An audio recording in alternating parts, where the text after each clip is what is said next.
نحمدہ و نصلی علی رسولہ الکریم اما بعد اعوذ باللہ من الشیطان الرجیم من حمزہ و نفخہ و نفثہ۔ یہ کسی دوست کا سوال تھا کہ ڈپریشن کا علاج قرآن کی روشنی میں یا قرآن و حدیث کی روشنی میں کیا ہے؟ سب سے پہلی بات تو یہ کہ ڈپریشن ہوتا کیا ہے اور کیوں ہوتا ہے، یہ بات سمجھنا ضروری ہے۔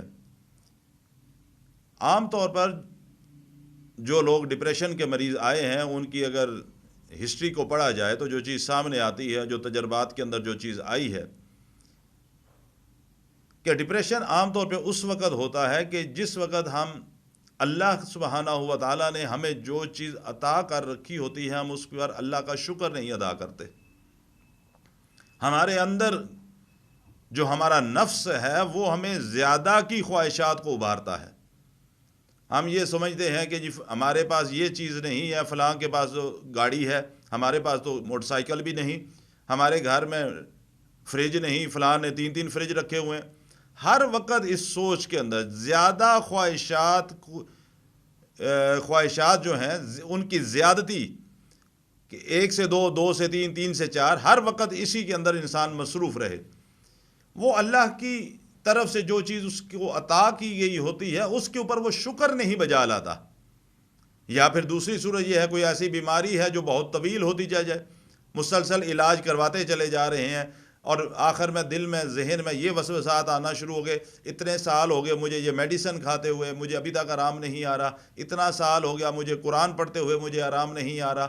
مسلسل جب اس چیز کو انسان سوچتا رہتا ہے تو وہ اعصابی طور پر کمزور ہو جاتا ہے، اور جس وقت انسان اعصابی طور پہ کمزور ہونا چلا جائے اس وقت اس کی وہ کیفیت جس کو ہم میڈیکلی علاج کے اندر ہم ڈپریشن کہتے ہیں وہ اس حالت کے اندر جانا شروع ہو جاتا ہے۔ اس کے علاج کے لیے سب سے پہلے جو کرنے والا کام ہے وہ یہ ہے کہ ہم اپنی زندگی کا ایک معمول بنائیں کہ ہم ہر حال میں اللہ کا شکر ادا کرتے رہیں۔ تنگ دستی اللہ نہ خواستہ اگر آ جائے اس حال میں بھی اللہ سے کا شکر ادا کریں، ساتھ ساتھ دعائیں بھی کریں کہ اللہ تعالیٰ میرے رزق میں فراوانی فرما دے اور مجھے اس حالت سے نکال دے۔ لیکن جو بھی حالت ہو، پریشانی کی حالت ہو تب بھی اس کا شکر ادا کرو، اور جب آسائشیں ہوں تب بھی اس کا شکر ادا کرو۔ اور یہاں میں ایک بات اور بھی عرض کرتا چلوں کہ خواہشات اور ضروریات اس میں فرق ہوتا ہے۔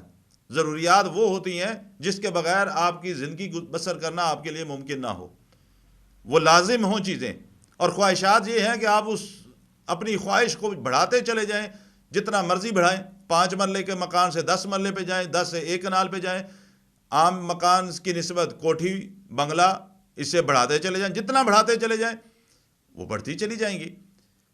اور تیسری بات، ہمیشہ اللہ کے اوپر توکل رکھیں، اور توکل اللہ کے اوپر اس وقت ہوتا ہے جس وقت انسان اپنی زندگی اللہ کے احکامات کے مطابق بسر کرتا ہے۔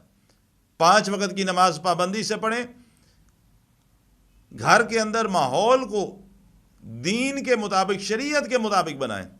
اللہ کے اوپر توکل پورے یقین کے ساتھ ہونا چاہیے کہ اللہ پورے یقین کے ساتھ میں تجھ سے دعا مانگتا ہوں، پورے یقین کے ساتھ میں تجھ سے درخواست کرتا ہوں، پورے یقین کے ساتھ میں عبادت کروں، اور اس میں اللہ کے ساتھ اپنا جو تعلق ہے اس کو میں مضبوط کروں۔ اور ساتھ کرنے کا کیا کام ہے؟ ساتھ کرنے کا یہ ہے کہ قرآن کے ساتھ اپنے تعلق کو مضبوط بناؤں۔ جو ڈپریشن کی کیفیت ہے اگر کسی بھی مرد یا عورت کو، وہ سب سے پہلی بات کہ روز کی 5 وقت کی نماز کو پابندی سے ادا کرے۔